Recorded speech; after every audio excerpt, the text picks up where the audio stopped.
Welcome to the Infection Crash Course. The intention behind the Infection Crash Course is to give you an overview of the infection chapter for the GPhC pre-registration exam. So the infection chapter is a high weighting topic within the GPhC exam, and therefore it can make up a large proportion of the questions for the GPhC exam. One of the most difficult things with regards to the high weighting chapters is with regards to the exam, you don't know what proportion of the high weighting topics will account for the high weighting material. For example, infection related material can account for a large proportion of the high weighting aspects of the exam, or it could be the endocrine system. So that's something that you don't know, but what we do know is that a large proportion of the GPhC exam will include high weighting material. Therefore, it's crucial to know the high weighting material very well. What my aim with this infection crash course is to go through the chapter, give you an overview of antibiotics, antifungals and antivirals, and I want you to be confident and competent with these aspects and have an understanding of each of the antibiotic classes.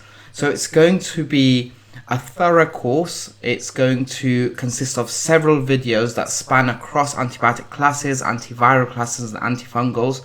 I'm also going through the indications that different antibiotics and antivirals and antifungals are used for, cautions, contraindications, any interactions that could be important, and all the monitoring aspects in relation to these classes, these antimicrobial classes.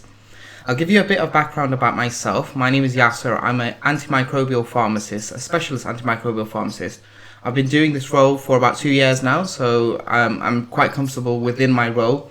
And I've also been running micropharm alongside this for the past 15 months.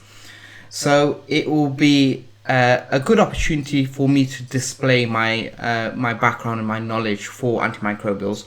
I also am responsible for teaching the infection chapter to the pre-registration pharmacists within the hospital. So I think I can bring in that experience as well. And I also manage patients with diabetic foot infections. So I'm a prescriber as well, and I prescribe for diabetic foot infections and necrotizing otitis externa. So I do that 3 days a week, and for 2 days a week I'm a senior lecturer in pharmacy practice, and a lot of my teaching is infection related material. So I want to bring that experience and really provide and give you a backbone for the infection chapter for the GPhC exam. So I hope you find it useful. This will be the 9th time I am delivering this course, and I've had several positive feedbacks in relation to this course, and quite a lot of people have actually said that this really helped with regards to them passing the GPhC exam within the March sitting in 2021. So that was really nice to hear. So let's get started.